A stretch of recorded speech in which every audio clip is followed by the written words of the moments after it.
말씀 나누도록 하겠습니다. 기도하겠습니다.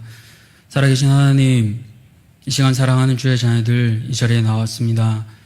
주의 말씀을 통하여 이전에 야고보에게 말씀하신 또 그것을 나누게 하신 것을 오늘 이 시간 함께 나눕니다.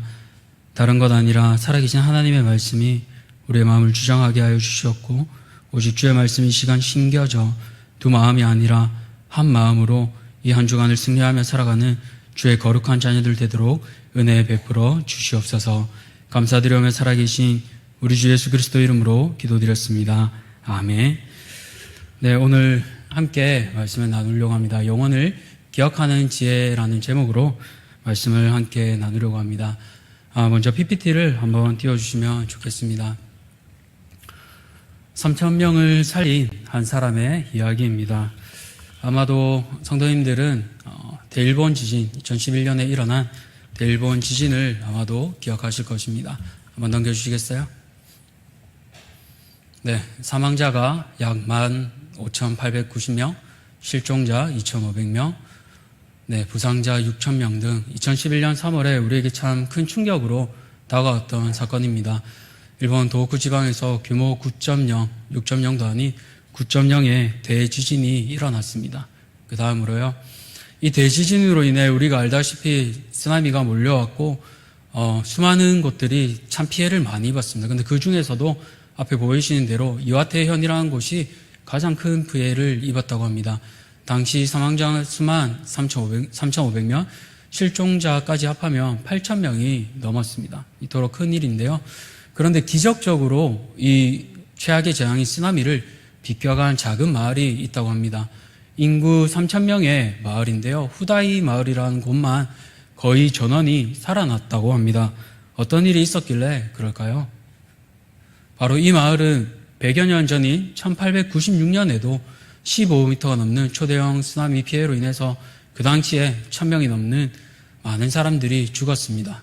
그리고 처음으로 끝난 것이 아니라 2차 쓰나미가 1933년에도 이 대형 쓰나미가 몰아쳐서 600명이 죽는 그런 비극을 겪었습니다.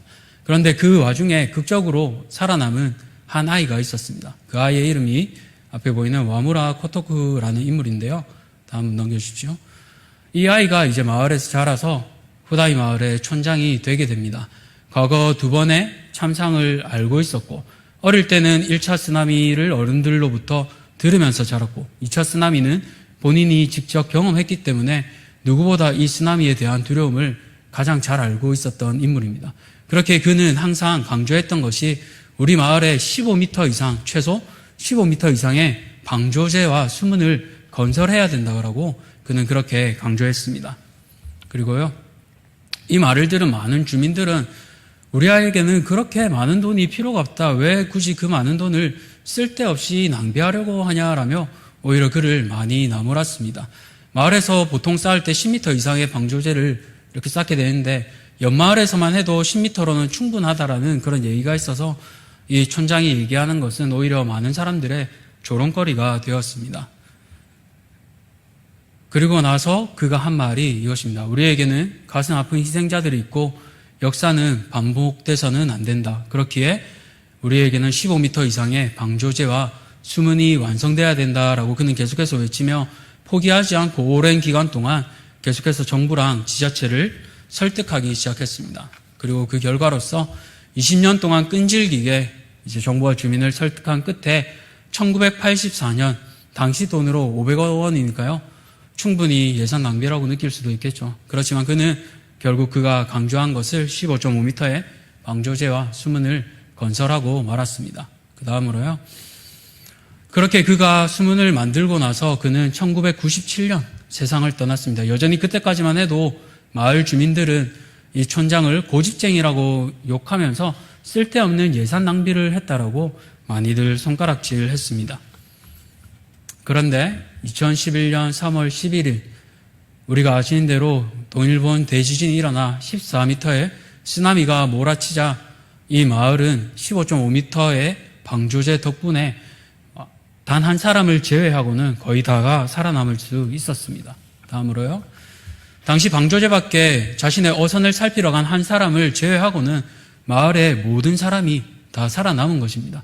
다른 마을들은 다 손해를 보고 사람이 죽어가고 그런 가운데 있는데 오직 이 마을만 성견 지명이 있었던 그 촌장의 지혜로서 많은 사람들이 살 수 있었던 것입니다. 왜 그랬을까요? 누구라도 다 반대했지만 한 사람의 그 신념이 있었기 때문에 신발 하나 젖지 않고 무사히 살아남을 수 있었습니다.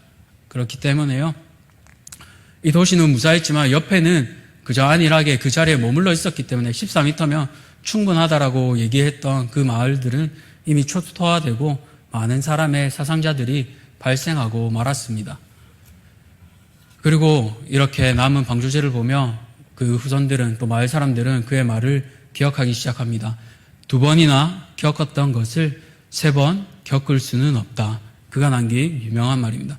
그렇기 때문에 이미 그는 경험을 했고 미래를 예측할 수 있었기 때문에 더 이상 마을 사람들이 이 쓰나미로 인해 미래에 어려움 겪지 않도록 비록 어려움과 손가락질을 받았지만 그 일을 해냈던 것입니다.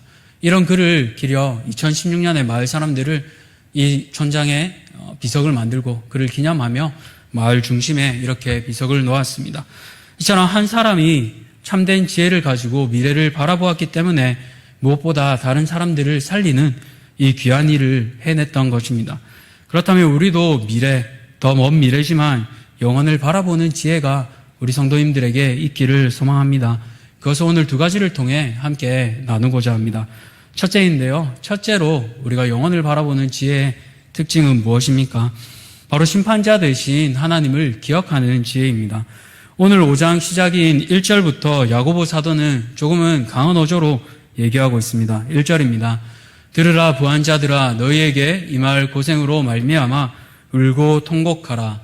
야고보는 모든 부자들을 악하게 얘기하고 있지는 않습니다. 특별히 바르게 불을 사용하지 못한 자들을 향해 강하게 말하고 있습니다. 그 당시 일부 부자들은 자신에게 주어진 불을 바르게 사용하지는 못했던 것 같습니다. 오히려 부가 가져준 그 권력으로 인해 다른 이들에게 해를 끼치기도 했습니다. 오늘 이 부자들에 대해서는 학자마다 조금씩 의견이 갈리기는 합니다. 교회 공동체 안에 있는 지체라고 보기도 하고 예수님을 모르는 일반 부자라고 학자들은 얘기하기도 합니다. 그러나 야고보가 형제들아라고 부르지 않는 것으로 보아서는 믿지 않는 자들로 보는 것이 더 나을 듯 합니다. 어쨌거나 야고보는 부자들에게 그들의 악행에서 돌아서라라고 권면하기보다는 오히려 더 강하게 그들에게 임할 심판을 말하고 있습니다. 그 심판은 어떤 것일까요? 앞서 부자들은 편하고 원하는 대로 살아갈 수 있었습니다. 무엇보다 부자들에게는 돈이 있었기 때문입니다. 그러나 야고보는 그들을 향해 울고 통곡할 것을 명령하고 있습니다. 오늘 우리가 읽은 본문에 나오는 이 울다라는 원어의 뜻은 큰 소리로 흐느끼고 또 애통하다라는 뜻을 가지고 있습니다. 바로 누군가 죽었을 때 큰 소리로 애통하며 우는 것을 의미합니다. 마가복음 5장 38절에 야이로의 딸이 죽었을 때 많은 사람들이 울었을 때 사용했던 그 단어입니다. 또 요한복음 20장 11절을 보시면 마리아가 예수님의 죽음으로 인해 예수님을 장사 지낸 무덤 밖에 서서 울었던 그 장면에 쓰였던 단어이기도 합니다. 누군가의 죽음으로 인해 큰 슬픔에 잠길 때 바로 우는 것이죠. 그리고 덧붙여 통곡하라고 하는데 이 표현은 신약에서 특별히 이 야고보에서만 단 한 번 쓰이고 있는 단어입니다. 그러나 이 단순히 애곡하는 일을 넘어 비명을 지르거나 울부짖는 일을 가리키는 것입니다. 사람이 감당할 수 없는 어떤 크나큰 슬픔이 닥쳐올 때 우리가 비명을 지르면서 울지 않습니까? 그만큼 지금 야고보 사도가 얘기하는 것은 강력한 수위로 강하게 얘기하고 있다는 것입니다. 그렇다면 왜 이렇게 애통해야 하며 울고 통곡해야 할까요? 바로 이들에게 닥칠 일 때문입니다. 그 이유를 야고보는 이렇게 얘기합니다. 너희에게 임할 고생으로 말미암아. 여기서 고생이라는 단어도 오늘 본문과 로마서 3장 16절에만 쓰입니다. 바로 극심한 고난, 시련, 환난, 고통 등에만 쓸 때 사용되는 단어입니다. 어떤 고생들이 닥칠까요? 부자이기 때문에 이 땅에서 망해서 모든 재산을 다 잃어버리기 때문에 그럴까요? 그 이유는 바로 이들이 장차 주님의 심판대 앞에 서기 때문입니다. 주님께서 무엇이라 말씀하십니까? 누가복음 6장 24절에서 25절을 보시면 이렇게 얘기하고 있습니다. 그러나 화 있을진저 너희 부요한 자여 너희는 너희의 위로를 이미 받았도다. 화 있을진저 너희 지금 배부른 자여 너희는 줄이리로다. 화 있을진저 너희 지금 웃는 자여 너희가 애통하며 울리로다. 그렇습니다. 이처럼 악한 부자를 기다리는 것은 즐거움이 아닌 괴로움입니다. 얼마나 안타까운 일입니까? 이 부자들이 가진 것이 많아 즐겁고 행복할 텐데 그 끝이 해피엔딩이 아니니까 말입니다. 그러나 뒤이어 야고보는 이들이 심판받을 수밖에 없는 이유를 두 가지로 말하고 있습니다. 2절과 3절인데요. 우리 함께 읽도록 하겠습니다. 너희 재물은 썩었고 너희 옷은 좀 먹었으며 너희 금과 은은 녹이 쓸었으니 이 녹이 너희에게 증거가 되며 불같이 너희 살을 먹으리라. 너희가 말세에 재물을 쌓았도다. 야고보가 기록했던 이 당시 부의 척도가 되었던 것은 세 가지입니다. 앞에 보신 대로 음식과 옷 그리고 보화입니다. 먼저 재물은 썩었고 라고 말하고 있는데요. 이 썩었다라는 헬라어 단어는 주로 나무나 과일 그리고 부패한 시체를 묘사할 때 쓰이는 것입니다. 즉 야고보는 이 부자들이 결국 썩고 냄새나는 음식들을 쓸모없이 쌓아두는 것을 묘사하고 있는 것입니다.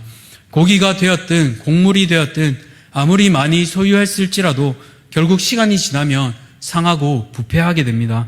오늘 냉장고를 가진 우리 시대에도 음식이 상하지 않습니까? 그러나 그 당시 기술이면 얼마나 음식이 빨리 상했겠습니까? 냄새가 진동했을 것입니다. 아마 코를 찌르는 악취가 가득했을 것입니다. 영원할 것처럼 쌓았지만 결국 그것들이 쓰레기가 되어 악취가 되어 자신들에게 돌아오고 있는 것입니다. 옷도 마찬가지입니다. 이 옷은 히미티아라고 하는데 예복이나 망투, 외투와 같이 좋은 겉옷을 의미합니다. 보통 이런 옷은 풍성하게 수가 놓이고 보석으로 장식된 경우가 많았다고 합니다. 그래서인지 집안의 갑오로 전수되기도 했습니다. 오늘로 치면 값비싼 명품 정도가 될 것입니다. 그런데 이 옷들도 결국에 어떻게 됩니까? 결국은 좀이 먹습니다. 벌레들의 밥이 될 뿐입니다. 영원할 것처럼 쌓고 쌓았지만 결국은 좀이 먹고 없어지는 그런 옷이 되고 맙니다. 이 당시에 가난한 사람은 자수도 없는 그저 체온을 유지하기 위해 옷 한 벌 겨우, 그것도 겉옷 한 벌 겨우 가진 그런 시대였지만 말입니다. 이토록 부자가 많이 가졌지만 앞서 살펴본 것처럼 그가 가진 것은 영원하지는 않습니다. 아무리 쌓아두어도 녹이 슬어 버립니다. 그것이 가장 귀한 금과 은일지라도 말이죠. 그렇게 귀하게 쌓아둔 것이 녹슬어 버린 것도 속상한데 이제는 그것이 고발의 증거가 될 거라고 얘기합니다. 언제 고발의 증거가 되겠습니까? 바로 심판날입니다. 마지막 날에 주님께서 내가 너에게 맡긴 것으로 무엇했니? 라고 물으실 때, 주님이 그렇게 물으실 때 부자들은 무슨 말을 할 수 있을까요?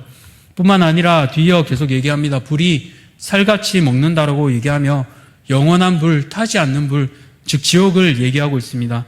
예수님을 믿지 않고 자신의 불을 의지하며 영원히 살 것처럼 한 부자들이 결국은 지혜 없는 자들처럼 영원한 형벌인 지옥에 갇혀버릴 것처럼 오늘 본문은 얘기하고 있습니다.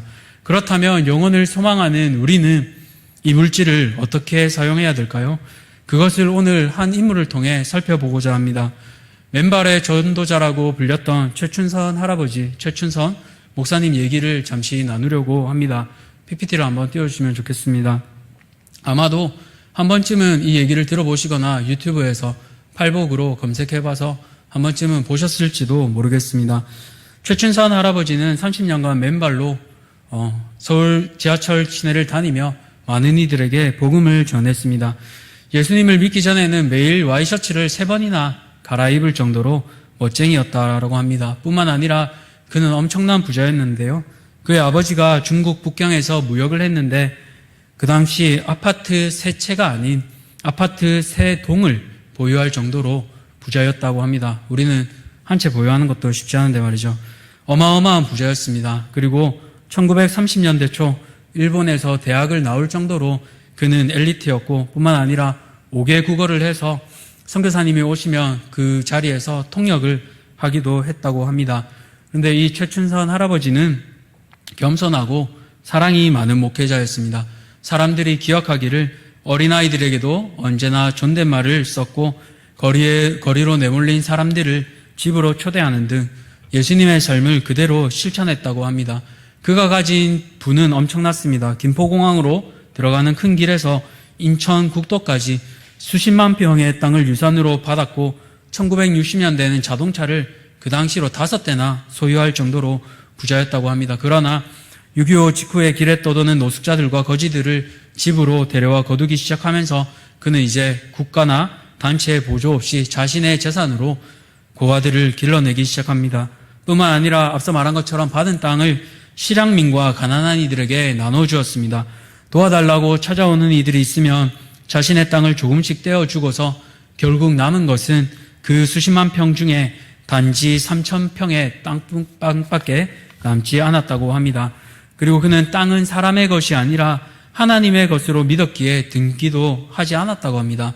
그걸 누가 알고서는 그 땅을 자기 앞으로 등기해 남은 땅마저도 나중에는 다 빼앗겨 버렸다고 합니다. 그렇지만 그는 힘든 표정 한번 짓지 않고 늘 찬송가를 부르며 수백 명이나 되는 고아들을 데리고 30번 넘게 이사를 다니며 그 많은 이들을 먹이고 채웠습니다. 내일 아침 먹을 쌀만 남았을 때도 누가 와서 먹을 것이 없다고 하며 그마저도 퍼주었다고 합니다. 아내가 우리 아이들은 무엇으로 먹이냐고 걱정하면 성경에 하나님이 다 먹이신다라고 기록되어 있다면서 아내를 달래기도 했습니다. 새 옷을 사다 드리면 밖에 나갔다 들어오면서 다 떨어진 헌옷으로 다른 이들과 옷을 바꾸어 들어 입어오고 심지어는 아들에게 바울아 너는 따뜻한 옷이 또 있지라고 말하며 아들의 잠바들도 모두 나누어 주었다고 합니다. 근데 이 할아버지가 놀랍게도 김구 선생님과 함께 만주에서 독립운동을 했다고 합니다. 그래서 만난 이들에게 김구 할아버지를 김구 주석을 얘기하며 칭찬을 하는데요. 독립유공자였기 때문에 도장 하나만 찍으면 증손자까지 4대가 학비 지원을 받을 수 있고 뿐만 아니라 경제적으로 안정을 누릴 수 있었습니다. 그런데도 그는 보상을 받기 위해 독립운동을 한 게 아니라며 나라가 반쪽으로 나누어져 있는데 그 돈을 받을 수 없다며 끝까지 도장을 찍지 않았습니다. 이런 아버지를 보며 자녀들은 늘 원망하고 가슴에 상처가 많았습니다. 그러나 나중에 돌아보고 나니 아버지가 나에게 남겨준 것은 그 마음속에 예수님이었다라고 고백하며 큰아들은 목사님이 되었고 나머지 자손들도 이제는 예수님을 바로 믿고 그 자신이 있는 자리에서 아름답게 섬기고 있다고 합니다. 그렇게 최춘선 할아버지는 2001년 9월 8일 80세로 서울 지하철 1호선에서 주님을 전하다가 그 앉은 지하철 자리에서 주님의 품에 안겼습니다. 사랑하는 성도님들, 오늘 우리도 이 최춘선 할아버지처럼 영혼을 기억하는 지혜가 있기를 소망합니다. 그렇기 위해서는 먼저 우리가 이 세상이 전부가 아님을 깨달아야 할 것입니다. 부자들이 영원한 천국을 기억했다면 그들은 이 땅에 쌓고 축적하지만 않았을 것입니다. 그런데요, 왜 최춘선 할아버지는 모두에게 흘려보냈을까요? 바로 자신을 사랑하신 그 예수님을 기억했기 때문입니다. 이 땅 위에서만 삶이 아니라 저 영원한 삶을 알기에 그는 아낌없이 흘려보냈던 것입니다. 앞에 나온 것처럼 내 돈이 아니니까, 내 돈이 아니라 하나님의 돈이니까 라고 고백한 것처럼 말입니다. 사랑하는 성도님들, 이 일에 우리도 우리에게 주신 물질을 잘 흘려보내시는 성도님들 되시기를 축복합니다. 썩어 없어질 것들이 아닌 영원한 천국으로 우리의 물질을 미리 흘려보내시기를 바랍니다. 우리의 지체가 회복되고 하나님께서 기뻐하실 것입니다. 두 번째로 영혼을 기억하는 지혜의 특징을 살펴보려 합니다. 두 번째로 영혼을 기억하는 지혜의 특징은 무엇입니까? 내가 아닌 타인을 향해 물질을 쓰게 합니다. 오늘 본문을 보면 4절에서 보면요, 부자들은 꼭 주어야 할 그 임금도 체불하지 않은 것을 볼 수 있습니다. 4절입니다. 보라 너희 밭에서 추수한 품꾼에게 주지 아니한 삭시 소리 지르며 그 추수한 자의 우는 소리가 만군의 주의 귀에 들렸느니라. 야고보 당시의 품꾼들의 존재는 이스라엘에서 농사를 짓는데 꼭 필요한 사람들이었습니다. 그렇기에 먼저 구약에서는 품꾼에게 삭슬 주도록 꼭 주도록 두 구절을 통해서 얘기하고 있습니다. 먼저 레위기 19장 13절인데요. 이렇게 얘기하고 있습니다. 너는 내 이웃을 억압하지 말며 착취하지 말며 품꾼의 삭슬 아침까지 밤새도록 내게 두지 말라. 신명기 24장인데요. 또 이렇게 얘기합니다. 공공하고 비난한 품꾼은 너희 형제든지 내 땅 성문 안에 우거하는 객이든지 그를 학대하지 말며 그 품삯을 당일에 주고 해 진후까지 미루지 말라. 이는 가난함으로 그 품삯을 간절히 바람이라. 그가 너를 여호와께 호소하지 않게 하라. 그렇지 않으면 그것이 내게 죄가 될 것임이라. 아멘. 가난한 품꾼들은 당시에 하루 벌어 하루 먹고 살았습니다. 일정적으로 자신에게 주어진 소득들이 없었습니다. 그렇게 임금을 오늘 받아가지 않으면요, 그의 가족들을 먹여 살리기 어렵습니다. 아주 심각한 문제입니다. 그랬기에 예레미야 선지자도 자기의 이웃을 고용하고 그의 품삯을 주지 아니하는 자에게 화 있을진저라고 말한 것입니다. 그런데 악한 부자들은 이것을 무시하고 이 이익을 미루었던 것입니다. 그렇기에 오늘 야고보는 이것을 강하게 경고하며 그 품삯이 그들을 향해 소리 지른다라며 의인화하고 있습니다. 이 소리 지르다라는 뜻은 외치다, 비명을 지르다라는 뜻입니다. 마가복음 9장 26절에서 귀신 들린 아이가 귀신에게서 나갈 때 쓰였던 그 단어입니다. 바로 이렇게 생생하게 갸냘프게 울부짖는 그 소리와 추수하는 자의 우는 소리가 바로 만군의 하나님의 귀에 들리고 있다는 것입니다. 이 만군의 하나님은 군대, 무리를 거느리신 하늘 군대의 대장 되신 그 하나님을 의미합니다. 이 하나님 앞에 부자가 가로챈 것들이 상달되어 도착했습니다. 울음소리가 하나님 귀에 들렸습니다. 하나님께서는 이 소리를 듣고 부자들을 결코 가만두지 않으실 것입니다.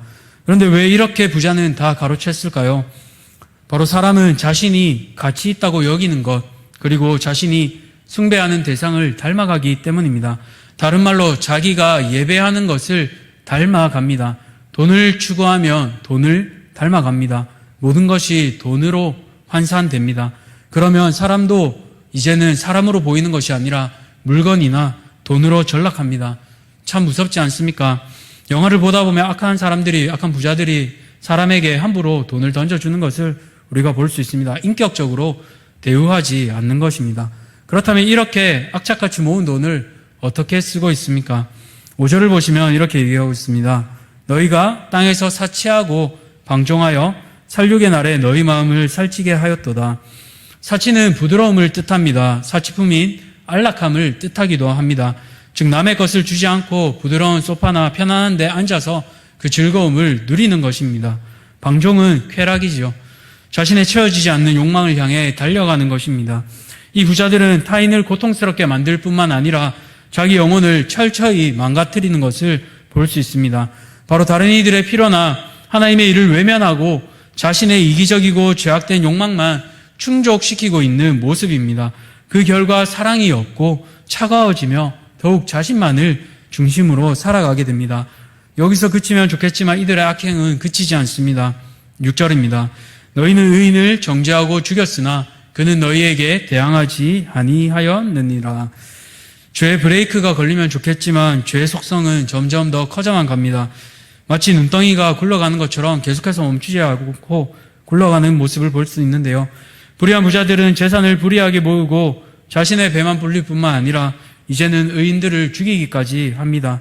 욕심이 잉태하면 죄를 낳고 죄가 장성하면 사망을 낳는 것처럼 말이죠. 왜 이들은 의인을 정죄하고 죽일까요? 바로 자신의 어두움이 드러나기 때문입니다.